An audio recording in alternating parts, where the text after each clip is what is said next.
Good afternoon, everyone.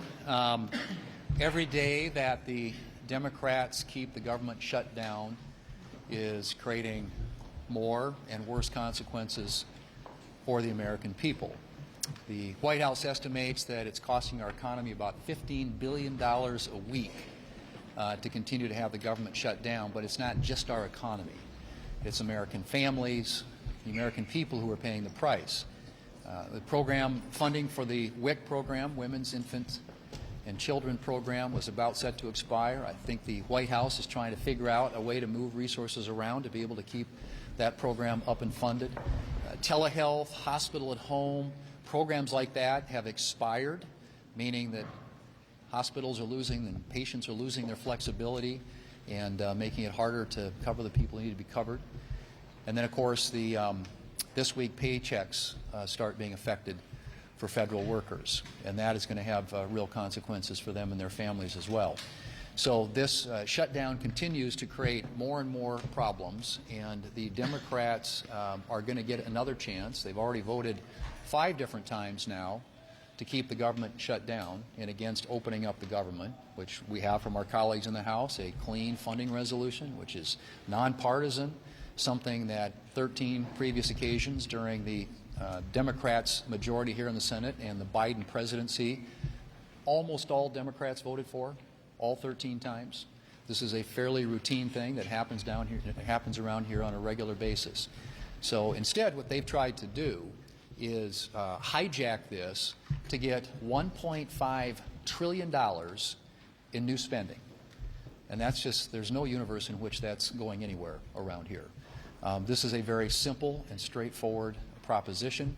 The Democrats want to have a conversation about the COVID tax credit cliff that they created, and at some point we're happy to have that conversation, but not until the government opens up. Again, the consequences for the American people are very real, and this just has to stop, and it could stop today. We have the bill in front of us. It's in the Senate.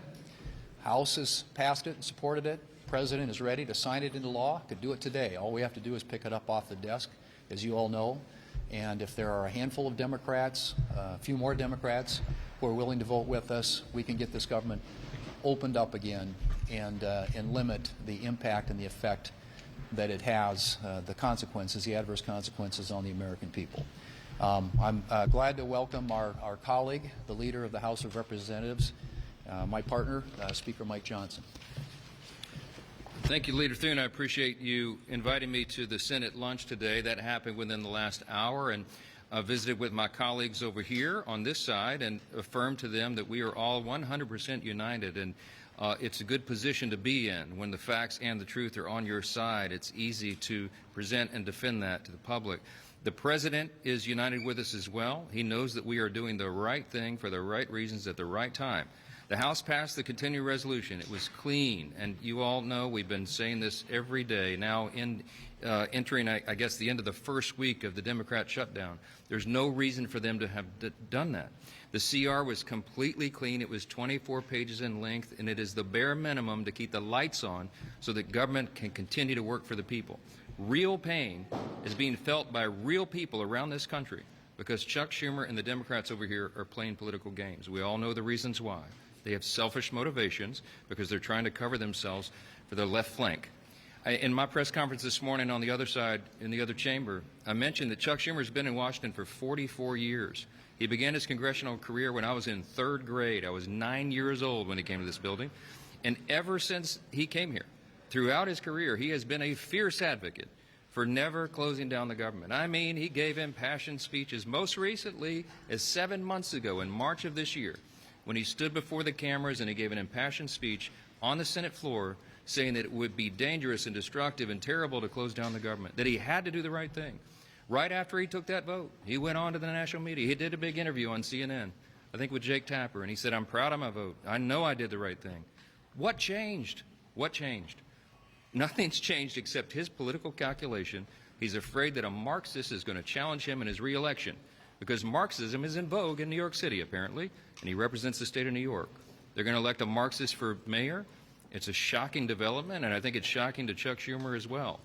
Nothing he factored in when he came here in 1981 but that is the political winds now. And so he's playing games, the American people's livelihoods and their actual lives. This is not a game. Leader Thune just mentioned, this gets very real. Checks to our troops will be held up October 15th if they don't come in here tomorrow and vote to reopen the government. You have to get it resolved by October 13th, which is Monday, in order to process those checks. I come from a big military district.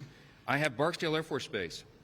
The Home Global Strike Command is there. I have Fort Polk, the Joint Readiness Training Center. We have young airmen and soldiers deployed around the world right now defending our freedom. And they've left their young families at home. They're dependent upon that check on October 15th.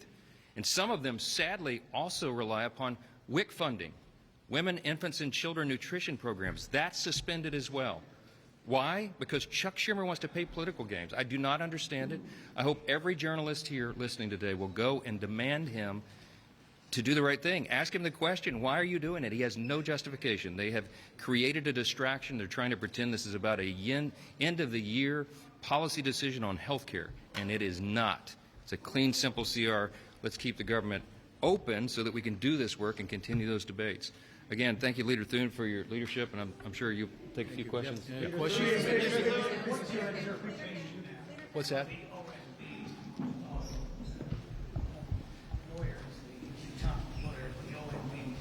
On the 2019 statute on back pay. He says it's not guaranteed for federal workers that are impacted here. And President Trump followed that up, saying that it wasn't certain that all employees would get back pay. Have you taken a look at that memo? And what's your interpretation? I haven't looked at the memo specifically yet. My assumption is that furloughed workers will get back pay. But that being said, this is very simple.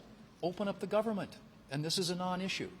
We don't have to have this conversation. Everybody gets paid when the government is open. The Democrats can do it by delivering a handful of votes this afternoon. We could go in there and we could open up this government. The President's ready to sign it into law, as the Speaker pointed out. If that doesn't happen, there are a lot of really bad things that happen to the American people. And there are going to be a lot of people who aren't going to be getting paychecks. And you know, he mentioned our troops. That is something that becomes a reality starting next week. Speaker Johnson. Your strategy over the weekend was to convince these 5 Democrats to suddenly vote.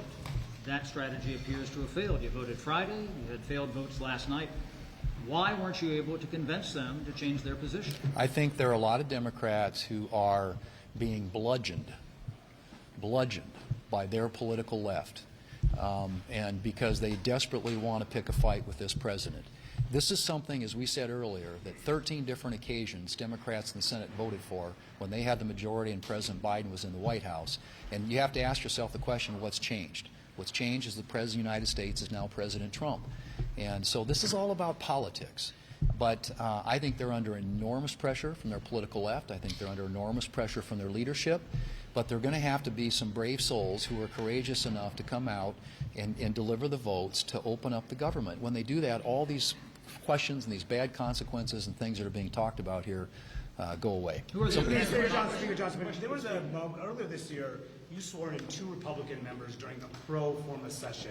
So why not swear in Adelita Grijalva, who was elected 2 weeks ago during a pro forma session? Does it have to do with her 218th signature on the discharge petition, the Epstein discharge? No, it has nothing to do with that at all. We will swear her in when everybody gets back. It's a ceremonial duty. Look, we'll schedule it, I guess, as soon as she wants. It has nothing to do with it.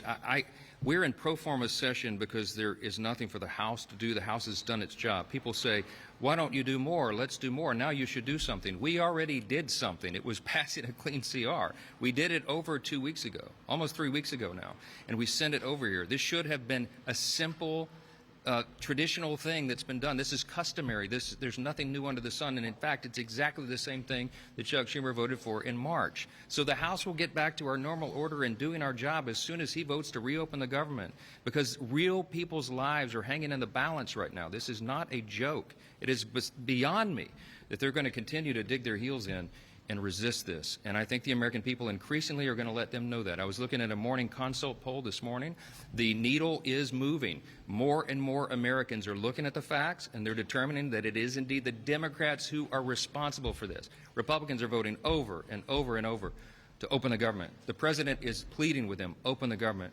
And Chuck Schumer and 43 of his colleagues here in the Senate, the Democrats refused to do it. I think it's shameful, and I think they're going to have a lot to answer for, and I don't know how much longer they'll be able to withstand this pressure, but we'll keep doing our job. Johnson, a question, please.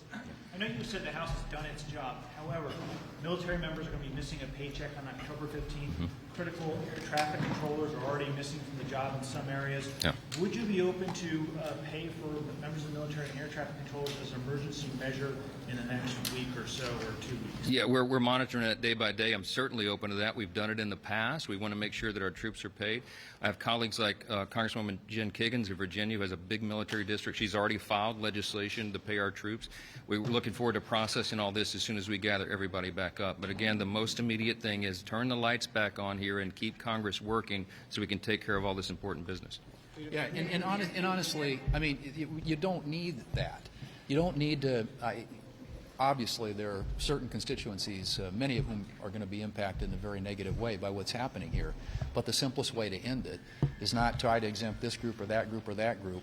It's to get the government open, and then all the consequences, adverse consequences of this, go by the wayside. One more. As you mentioned, it is a law that federal workers who are furloughed get back pay. What is the president talking about then when he's suggesting that some groups may not get paid? Is that even allowed? I don't know the answer to your questions. I haven't seen their legal analysis, but again, my assumption is that furloughed workers will get back pay. But the broader question here is the answer to everything right now is open up the government. Then these issues they're non-issues. And you know, if you're sitting down there and the government's been shuttered, and you're having to make decisions about, you know, where to prioritize funding, which department, which agency, which set of employees gets furloughed, which don't, which are essential, which aren't. Those are decisions that you have to make when you've got a government that's been shut down. And this government has been shut down by Chuck Schumer and the Senate Democrats. And it can open up today. And then every one of those questions becomes an irrelevant question because we'll have a functioning government and everybody will get paid as they should. Thank you. Agree to keep the House out through the rest